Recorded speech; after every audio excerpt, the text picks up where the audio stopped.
Aikwe, Nickna Melita, and this is my channel, The Midnight Librarian.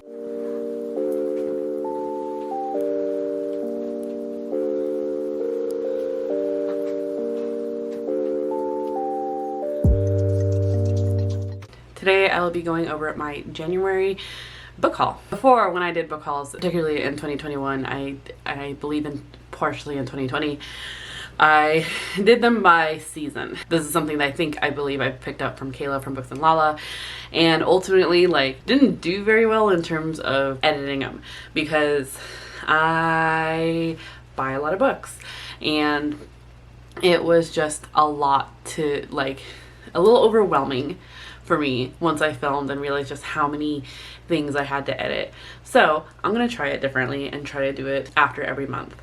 Mostly just to try to keep it contained. I'm also trying to somewhat limit my book buying at this point, so hopefully it's not going to feel like as much. This is a tester, really, so let's just get into it. Books that I got for January. We're going to start right off the bat with my book of the month pick, which was Black Cake by Charmaine Wilkerson. This is a very interesting cover. It's a pretty decently thick book. It's not too bad though. I'm wondering if it's just the format that book of the month has, because it's under 400 pages, but just feels like a thicker book. And basically this is a debut novel featuring two estranged siblings that have to set aside their differences to deal with their mother's death and her hidden past, a journey of discovery that takes them from the Caribbean to London to California and ends with her famous black cake. That's all I really want to know about this going in.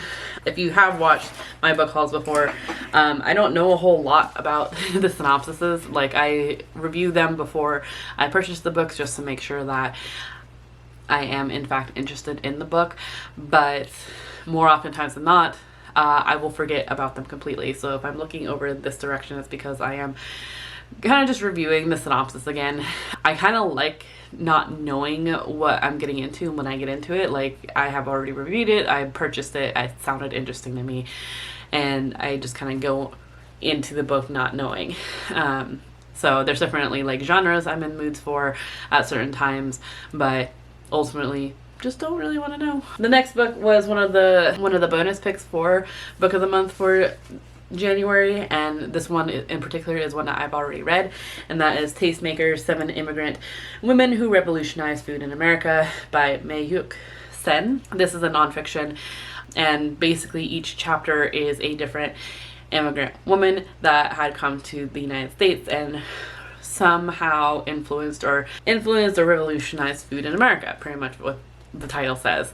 There is one chapter in particular that is not about an immigrant woman, and that is Julia Child, because Mayuk Sen ends up kind of comparing Julia Child to these immigrant women because that's what America has done, and it's kind of exposing that and exposing Julia Child as the French chef, and just kind of compares her life to the life of these immigrant women, and comparisons that America has done to them, as well as the kind of standard that they have for successful chefs in America, successful women chefs in America, and what that standard is compared, and how many hoops immigrant women have to jump through to be able to achieve it.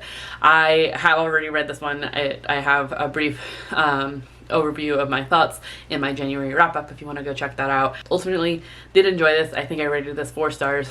It was really interesting, and ultimately makes me want to look more into cookbooks, because for some reason I didn't realize that chefs and cooks put their some biography into it, so I'm fairly interested now.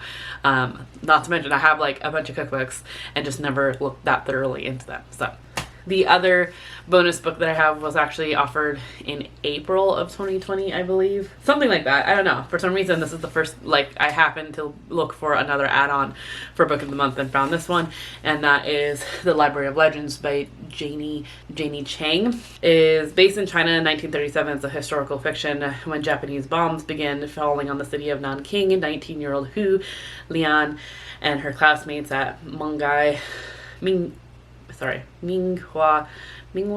I apologize for any of my pronunciations and their wrongness. University are ordered to flee Lian and a convoy. Students, faculty, and staff must walk thousands of miles to safety, a journey marred by the constant threat of aerial attack. And it is not just the refugees who are at risk. The group has been entrusted with a priceless treasure, a 500-year-old collection of myths and folklore known as the Library of Legends. This next one I actually ordered back in 2021, but it was on back order, and I finally received it in January. Not that I was like worried too much, because I know that I'm not going to get to it soon, because this is a tome and I have allergies to them. I can't seem to pick them up. So that is Upon a Burning Throne by Ashok Manger. This is the Burnt Empire Saga book 1. This is a chunker. It is over 600 pages. Well over 600 pages. We're 669 pages. This one I was really curious about after Starlah from Starlah Enjoys ended up talking about this book in this series, and then Stephanie from Stephanie Bookish talked about this book and this series as well. Welcome to the Burnt Empire. In a world where demigods and demons walk among mortals, the emperor of the vast Burnt Empire has died, leaving a turbulent realm without an emperor. 2 young princes are in line for the throne, but birthright does not guarantee inheritance, for any successor must sit upon the legendary burning throne and pass the test of fire. Imbued with dark sorceries, the throne is a crucible, one that incinerates the unworthy. Both the 2 young princes pass the test and are declared heirs to the empire, but there is another to claim the power, another who also survives, a girl from an outlying kingdom, but she is denied her claim. So yeah, I'm very interested in it. I've heard good things about this book, and I believe that the next in the series is supposed to come out in 2022, so hopefully I'll be able to get it get to it before sometime around then. And then my last 3 are some books that I found on Book of the Month.